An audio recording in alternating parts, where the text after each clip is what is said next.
Здравейте и добре дошли в следващият епизод на нашата хардкор поредица. В този епизод той всъщност ще е доста кратък, тъй като ще убием само Хогара, този прословут бос в тази първа зона. Аз имах няколко квести, довърших ги, отидах, даже имах един завършен в Westfall, върнах и него.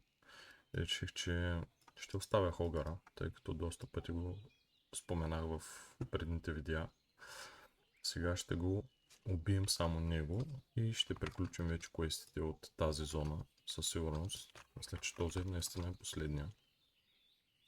И да се запътваме нататъка. Взел съм няколко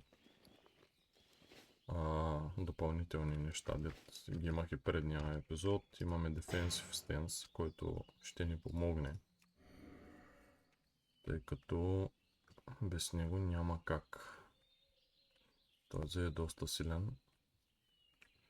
Не знам, даже не съм опитвал, не знам дали ще мога и да го убия самичък. Ако не успея, ще трябва да търсим група, тъй като не се рискува. Но с някой го бие. Или поне бие тези тук. Нека да попитаме дали иска група.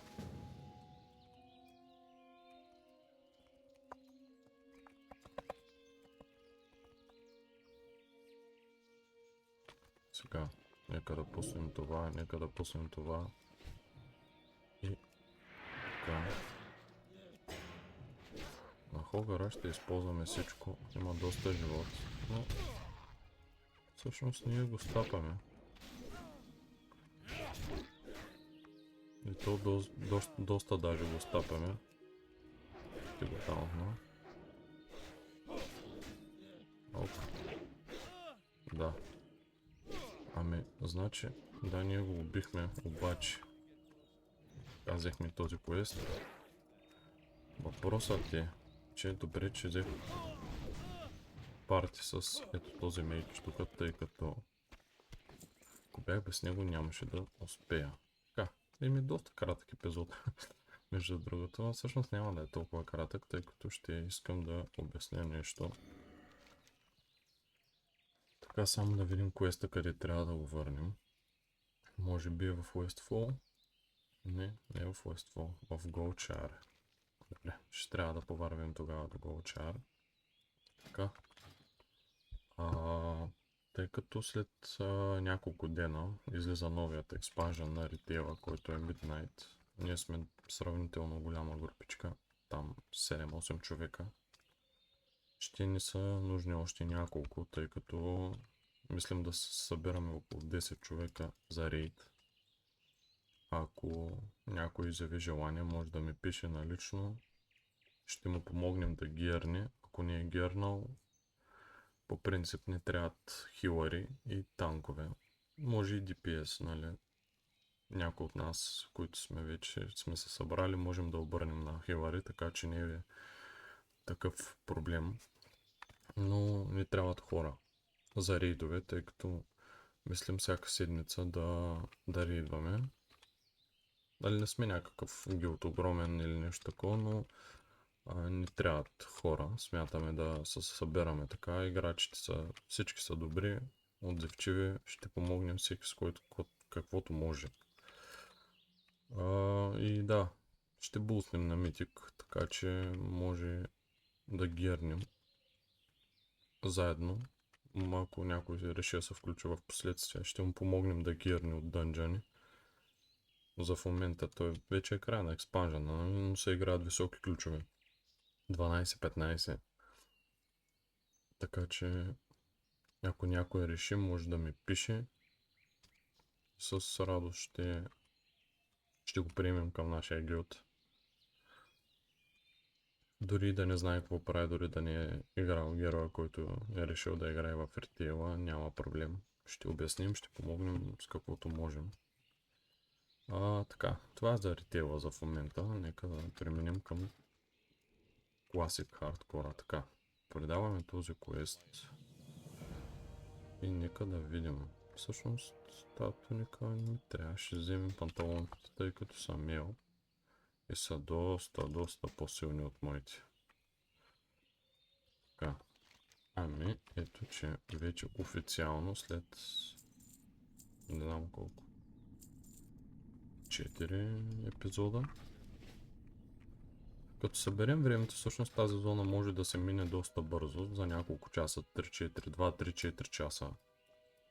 Но тъй като е направена на епизоди и аз бях доста неориентиран в тази зона в началото, отнем малко повечко. 3 епизода по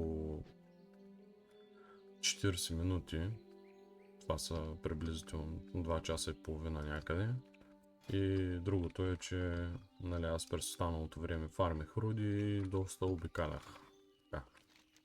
А по принцип за 2-3 часа може преспокойно да си дигне 10, 11, 12 левел и да се отиде в другата зона, която е Westfall вече, която ще се левелва по-нататъка. Даже аз съм и близо до 12 левел. Сега ще отидем до тук, ще вземем този квест и оттам нататък вече продължаваме цялата зона, както в Elven Forest квестваме цялата зона и оттам нататък вече най-вероятно ще минем в Duskwood. Darkshire всъщност се казва, но не съм сигурен, тъй като не знам там левела на самите NPC-та какви са, нали какъв е левела, тъй като не съм ходил там.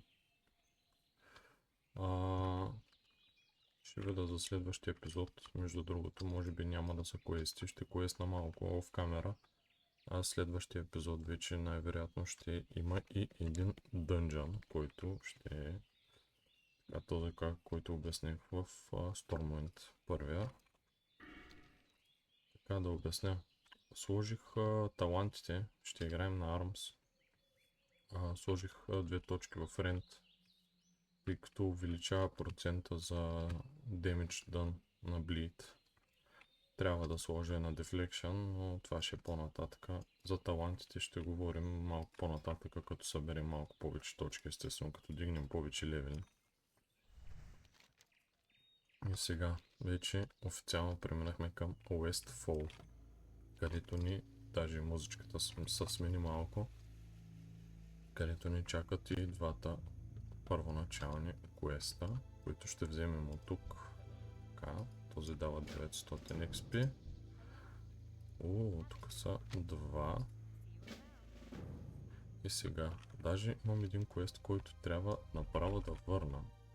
Даже ще отида да го върна, докато ще снимам. Защото нямам намерение да правя други квести за днес. Целта беше да убием Хогара. Очаквах малко повече от него, тъй като мислех, че е малко по-силен, но явно не беше. Но все пак имахме и помощ от този мейдж. Мисля, че ако бях самичък, между другото, и бях пулнал още един моб, нямаше да успея да избягам.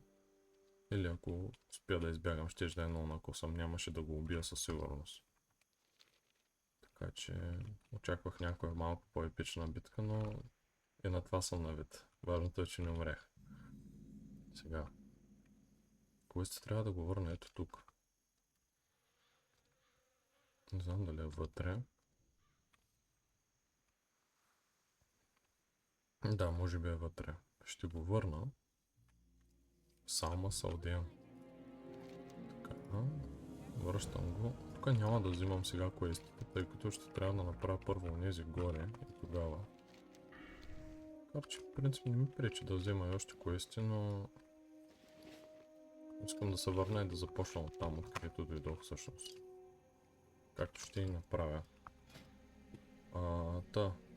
Както обобщих, няма да спирам да правя епизоди на хардкор.